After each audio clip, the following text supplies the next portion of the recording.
na yadda Allah ya tsine mu. Wallahi abin da zai hana ni shiga transformer ban gan shi ba. What? A daura mata aure da wani can tana karama nake santa.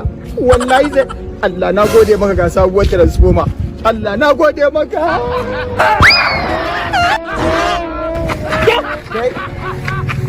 Ke dan nefa ne zaki mana garan nefa. Ku rabu da ni mana ana dole. Ina ruwan ku da ni. Baki da hankali ne. Ku banni na shiga. Ba zan iya rayuwa wannan gidan.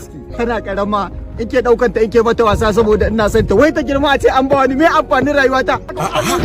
Shine zaki shiga ta da hankali ne. Ta kan mace zaki shiga ki kace kanki. Wannan ba ta da hankali ba. Baki da hankali. Yawa malam. Ne da gaskiya. Ni ne da gaskiya.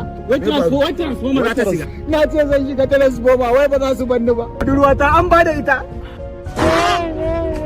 Ka je budurwa. Ni dan haka na hakura da rayuwar. Saboda budurwa shi zaka shiga transformer. Na hakura wallahi zan shiga.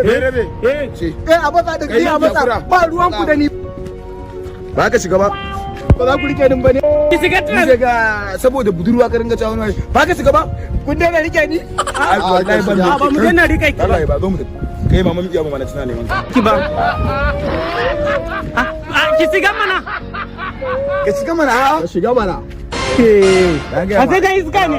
Da akwai wuta ko babu?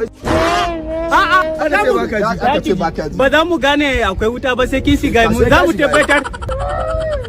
Ka shiga mana. Ka ji ai sai kawai bila. Sai na je na dawo. Wallahi sai na je na dawo. An je ba da ita. Zan je ne shawara ba. Ka shiga mana. Ki shiga mana. Aka ce ba yaji. Sai ya. Sai ya ka ce ba ki.